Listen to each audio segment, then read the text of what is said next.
Hello sir. Hello అండి. Hello TNR గారు. ఏంటి చాలా ఫుల్ జోష్ మీద ఉన్నట్టున్నారు అసలు.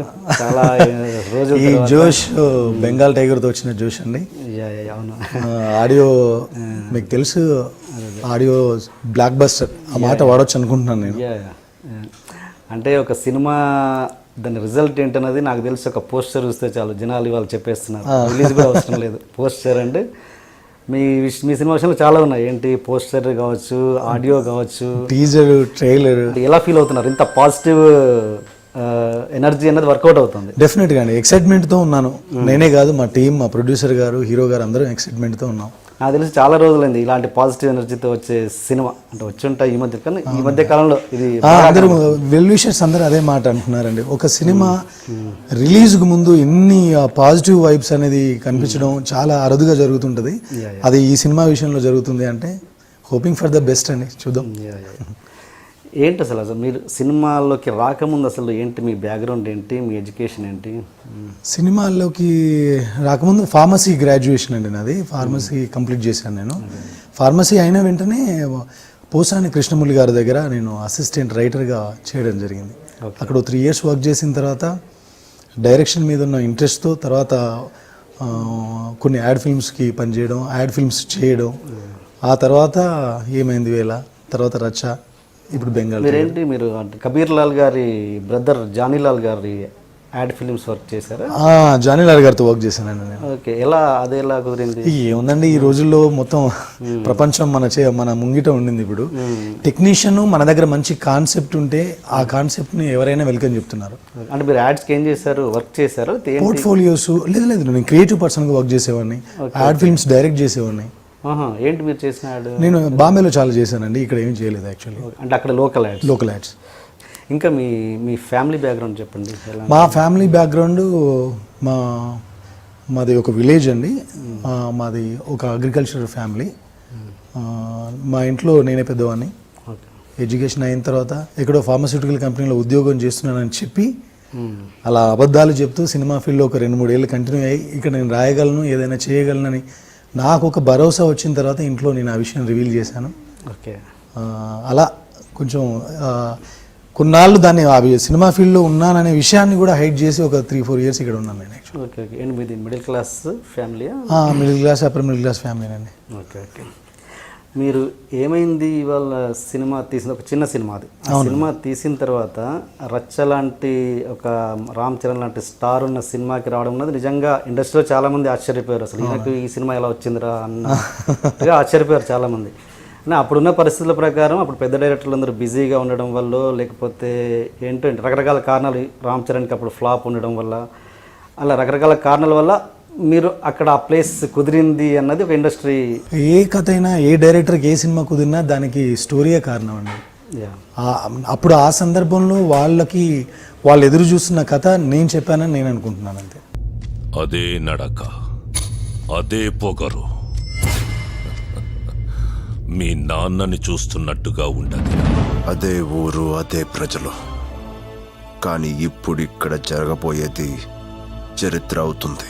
ఏమైంది వీళ్ళ చిన్న సినిమా అంటే సార్, నేను ముందు యాక్చువల్లీ కొన్ని యాడ్ ఫిల్మ్స్కి కాన్సెప్ట్లు ఇచ్చి వర్క్ చేసి మురళి గారి దగ్గర నుంచి బయటకు వచ్చిన తర్వాత 1-2 సినిమాలకి గోస్ట్ రైటర్గా వర్క్ చేసి అలా చేసిన తర్వాత నేను అనుకున్నానండి, ఒక బ్లాక్ అని ఒక కాన్సెప్ట్ రాసుకుని తిరిగాను యాక్చువల్లీ 1 year. చిన్న సినిమా కాదండి, చాలా పెద్ద budgeted cinema, big budget movie అనమాట. అది పట్టుకొని హీరోల దగ్గర చాలామంది హీరోలకు చెప్పాను, పేర్లు అవసరం లేదు ఇప్పుడు. వాళ్ళ దగ్గరికి వెళ్ళినప్పుడు స్టోరీ చాలా బాగుంది, స్టోరీ ఇమ్మని అడిగేవారు. అంటే ఒక కొత్తగా చేసే కుర్రాడికి ఇంత బడ్జెట్ ఇచ్చేసి ఇలాంటి సినిమా ఇస్తే ఇది ఏమైనా రిస్క్ ఏమో అని వాళ్ళు అనుకున్నారనుకుంటాను. అప్పుడు నేను రియలైజ్ అయ్యి ఇలా అయితే కుదరదు, ఒక 2-3 crores ఏదన్నా మంచి ఒక కాన్సెప్ట్ బేస్ చేసుకుని ఏదైనా వర్కౌట్ చేసి దాన్ని ఒక నా విజిటింగ్ కార్డ్ లాగా నేను చేయగలను, సక్సెస్ ఫిల్మ్ నేను డెలివరీ చేయగలను అని చెప్పేసి ఇండస్ట్రీకి చెప్పుకుందామనే ఉద్దేశంతో ఏమైంది వీళ్ళు చేయడం జరిగింది. అప్పుడు ఆ కథ రాసుకున్న తర్వాత రాధామోహన్ గారికి వినిపించడం, ఆయనకు కూడా కథ విన్న వెంటనే నచ్చడం, క్లైమాక్స్లో 1-2 చిన్న ఆయన వైపు నుంచి కూడా సజెషన్స్ ఇవ్వడం, వాటిని చేసుకోవడం. ఆ తర్వాత ఇక కంటిన్యూస్గా 50 days 55 daysలో సినిమా షూటింగ్ చేసాం. చేసినంత తొందరగానే సినిమాను కూడా రిలీజ్ చేసాం. అంతే అద్భుతంగా ప్రేక్షకుల నుంచి నాకు సూపర్ హిట్ వచ్చింది. ఓకే. సో మీరు మరి ఆ బ్లాక్ మళ్ళీ ఏమన్నా ముందుకు కదిలిందా తర్వాత అయినా? ఆ బ్లాక్ కథతోనే నేను ఉపేంద్రతో కూడా ఒక cinema, Kannada super star Upendra గారితో ఆ కథ నచ్చి నన్ను తీసుకెళ్లారండి. అప్పుడు ఏమైందంటే ఒక 1.5 year వర్క్ చేసి ఆ తర్వాత ఉపేంద్ర గారితో నేను ఒక సినిమా చేశాను, అది ఇప్పటికీ రిలీజ్ అవ్వలేదు. డైరెక్షన్ చేశాను నేను. ఉపేంద్ర, సెలీనా జైట్లీ, ఆయన వైఫ్ ప్రియాంక గారు, చాలా పెద్ద పెద్ద ఆర్టిస్టులతో సినిమా, కన్నడ సినిమా అది యాక్చువల్లీ. ఇది రచ్చ తర్వాత కదా నా ఫస్ట్ మూవీ యాక్చువల్లీ. ఏమైంది వీళ్ళకంటే ముందు అదే. ఓకే.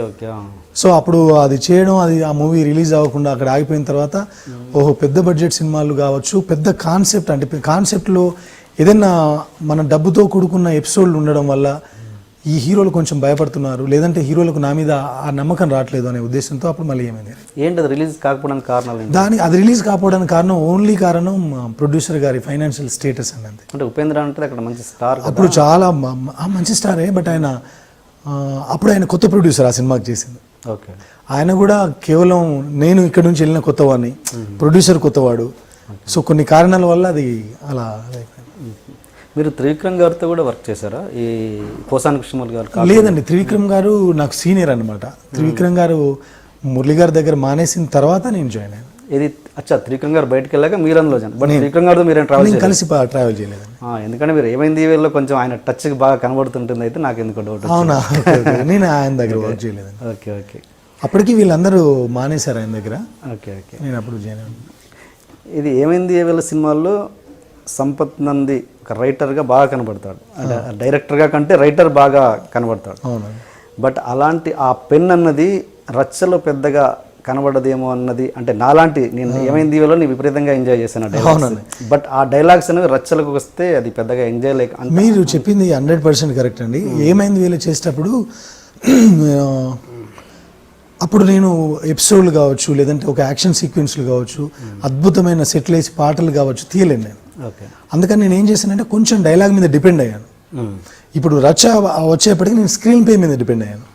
మీరు చూస్తే రచ్చ స్క్రీన్ ప్లే చాలా బాగుంటుంది, డైలాగ్స్ కంటే కూడా స్క్రీన్ ప్లే మీద ఎక్కువ ఫోకస్. మంచి యాక్షన్, చైనాలో యాక్షన్ సీక్వెన్స్ కావచ్చు, వాన సాంగ్ కావచ్చు, డిలక్ సాంగ్ కావచ్చు, ఇలాంటి కమర్షియల్ ఎలిమెంట్స్తో పాటు స్క్రీన్ ప్లేని నమ్ముకున్నాను ఇక్కడికి వచ్చేసరికి.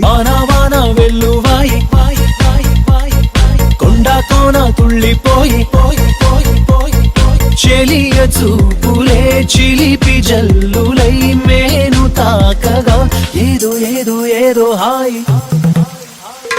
బట్ బెంగాల్ టైగర్లో డైలాగ్స్ కూడా అద్భుతంగా ఉండబోతున్నాయి. మళ్ళీ ఏమైంది వీళ్ళకి, ఎలాంటి డైలాగ్స్ ఎలాంటి రియాక్షన్ అయితే వచ్చిందో ఇప్పుడు మళ్ళీ బెంగాల్ టైగర్. ఏమనుకున్నామంటే రచ్చలో మీకు కొంచెం రిస్ట్రిక్షన్స్ 100% లేదండి. లేదు, అదేం లేదు, పక్కా లేదు. అందులో మంచి పంచులు బేలినాయి కదండి. ఆయన చరణ్ గారు చెప్పింది ఏమైంది వీళ్ళలో మేము ఎంజాయ్ చేసినంత మాత్రం డెఫినెట్గా. సార్ నేను ఈసారి 100% మీకు మాటిస్తున్నాను, బెంగాల్ టైగర్లో అలా ఉంటుంది. అది ట్రైలర్ వర్షన్ అద్భుతంగా ఉంటుంది. అది ట్రైలర్లో కనబడుతుంది, డెఫినెట్గా కనబడుతుంది. Please subscribe for more videos.